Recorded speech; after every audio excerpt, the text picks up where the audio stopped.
조선시대 법의학의 근간을 흔들고 보이지 않는 독약으로 도성 전체를 공포에 빠뜨린 사건의 배후에는 칼보다 무서운 의학 지식을 악용한 천재 의관이 숨어 있었습니다. 조선 최고의 법의학서인 무원록을 바탕으로 억울한 죽음을 맞이한 시체를 조사해 진실을 밝히던 청렴한 시체 검독관 명우가 있었습니다.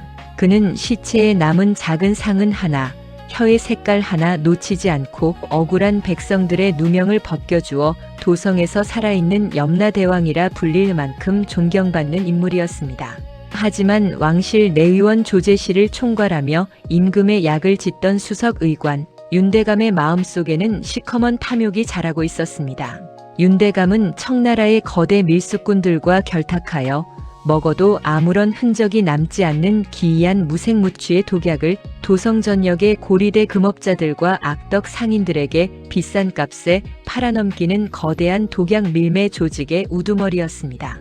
윤대감이 벼린 잔인한 칼날은 자신들이 판 독약으로 사람이 죽어나가자 법의학 조사를 맡은 검독관 명우를 살인범으로 몰아 영원히 매장하는 시나리오였습니다.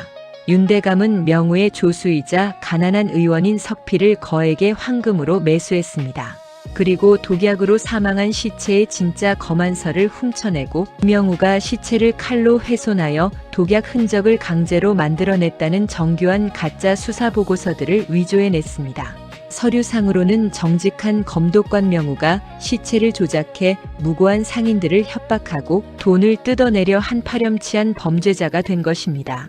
윤대감은 이미 돈으로 매수한 의금부의 부패한 판관들을 움직여 명우를 즉시 체포하고 지하 감옥에 가둬버렸습니다.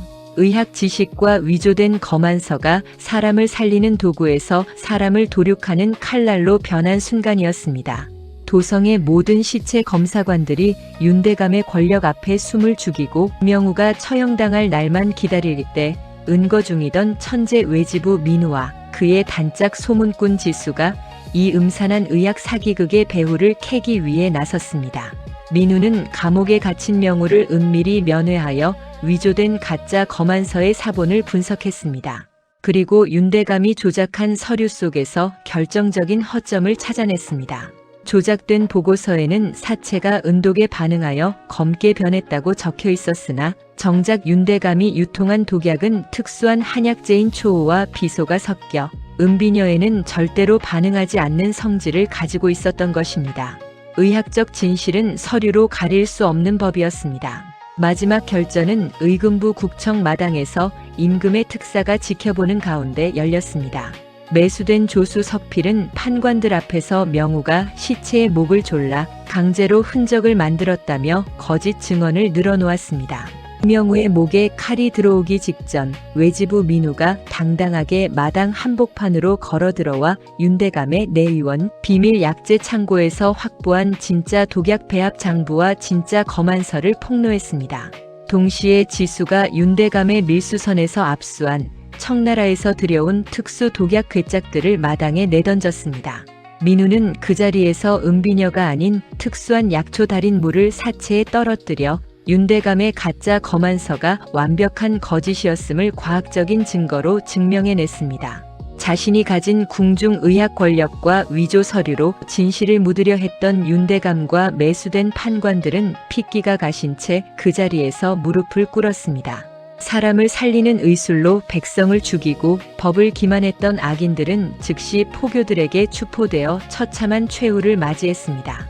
누명을 벗은 검독관 명우는 다시 죽은 자들의 억울함을 달래는 붓을 들었고 거대한 의학적 음모를 인간의 지혜로 깨부순 천재 외지부 민우는 다시 낡은 보따리 하나만을 맨 채 석양빛이 가득한 도성 거리를 지나 안개 속으로 홀연히 사라졌습니다. 내의원의 부패를 도려낸 검독관 명우와 외지부 민우는 평화를 찾는 듯 했으나 윤대감이 유배지로 압송되기 직전 남긴 피 묻은 서찰은 조정의 더 높은 곳을 가리키고 있었습니다. 윤대감은 꼬리에 불과했으며 그에게 밀수를 허가하고 독약을 왕실로 끌어들인 진짜 배후는 국왕의 총애를 받던 영의정, 권대감과 그의 사주를 받은 대비전의 상궁들이었습니다. 권대감이 꾸민 마지막 음모는 가히 천인공도할 수준이었습니다. 그는 차기 왕위를 자신들의 가문이 쥐고 흔들기 위해 어린 원자가 매일 마시는 약탕에 아주 미량의 만성 독약을 섞어 병약하게 만들었습니다. 그리고 원자의 몸에 도끼가 퍼지자 도리어 정직한 검독관 명우와 외지부 민우가 원자를 독살하려 음모를 꾸몄다며 정교하게 위조된 대역죄 고발 서류들을 조정에 올렸습니다. 그들이 위조한 서류는 명우의 집무실에서 발견되었다는 가짜 독약 처방전과 민우가 청나라 밀수꾼들과 주고받은 가짜 왕실 전복 서찰들이었습니다. 이미 권대감의 돈과 권력에 매수된 포도청의 무사들이 밤마저 틈타 명우의 사가를 습격했고 명우는 원자를 해하려 한 대역죄인으로 몰려 의금부 압송을 당했습니다. 민우 역시 도성 전체에 방이 붙어 쫓기는 신세가 되었습니다.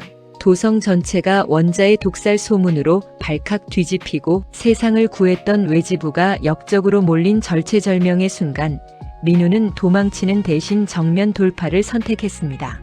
민우는 소문꾼 지수와 함께 한밤중 목숨을 걸고 원자의 약탕을 끓이던 궁궐 내위원 탕약방으로 잠입했습니다. 지수는 권대감의 수하들이 약탕관을 닦아내는 척하며 특수한 독약을 도포했던 은밀한 자금 거래 장부와 데뷔전 상궁들이 독약을 건네받은 날짜가 적힌 진짜 권례 출입 대장을 확보했습니다. 민우는 모든 증거를 품에 안은 채 임금이 직접 주재하고 대신들이 칼을 찬 채 삼엄하게 에워싼 사정전 앞마당 국청 한복판으로 제 발로 걸어 들어갔습니다. 영의정 권대감은 덫에 걸려든 민우를 보며 차갑게 미소 지었습니다. 감히 대역죄인이 발을 들이느냐. 저놈이 원자를 독살하려 한 가짜 처방전이 여기 명백히 있으니 당장 목을 베어라. 하지만 민우는 홍포를 입은 대신들 앞에서 추호의 흔들림도 없이 역으로 권대감이 들고 있는 서류가 왜 가짜인지를 소리 높여 외쳤습니다. 조선의 약재 장부는 거짓을 말할지언정 약탕관 바닥에 남은 진짜 독약의 성분은 인간의 탐욕을 그대로 증언하는 법입니다. 저나 진짜 범인은 원자의 병을 치료하는 척하며 뒤에서 조선의 대통을 끊으려 한 저 영의정입니다. 그 순간 민우는 내위원 탕약방에서 가져온 진짜 약탕관의 잔해와 권대감의 비밀 창고에서 압수한 청나라산 독약 배합 원본을 임금의 발치에 내던졌습니다. 민우는 그 자리에서 어이들을 불러 원자의 탕약 찌꺼기에 특수한 약초즙을 떨어뜨려 권대감이 유통한 독약 고유의 푸른 빛깔이 발현되는 것을 과학적으로 증명해냈습니다. 종이 위에 적힌 가짜 글씨와 권력으로 진실을 묻으려 했던 영의정, 권대감과 부패한 상궁들은 자신들이 원자에게 먹였던 독약의 명백한 증거 앞에 핏기가 가신 채 바닥에 엎드러졌습니다. 분노한 임금의 불호령과 함께 의금부 삼총사의 관군들이 마당으로 들이닥쳤고 가짜 서류와 독약으로 왕실을 기만했던 권대감 일파는 그 자리에서 관복이 찢긴 채 거칠게 추포되었습니다. 의술과 법을 조작해 무고한 자를 죽이려던 자들이 자신들이 지은 대역죄의 무게에 짓눌려 형장의 이슬로 사라지는 장엄한 인과응보의 결말이었습니다. 날이 밝아오자 원자는 진짜 해독제를 먹고 건강을 회복했고 위조된 검안서와 독약으로 가득했던 궁궐의 어둠은 완벽하게 걷혔습니다. 모든 판을 끝낸 천재 외지부 민우는 왕실이 내리는 모든 부귀영화와 벼슬을 뒤로 한 채 낡은 보따리 하나만을 메고 붉게 타오르는 한양 성문 밖 안개 속으로 유유히 걸어나갔습니다. 인간의 목숨을 다루는 의술마저 탐욕으로 위조하려던 자들을 완벽한 지혜로 심판했던 민우의 법의학 수사극은 조선 역사상 가장 짜릿하고 장엄한 신화가 되어 백성들의 가슴 속에 영원히 구전되었습니다.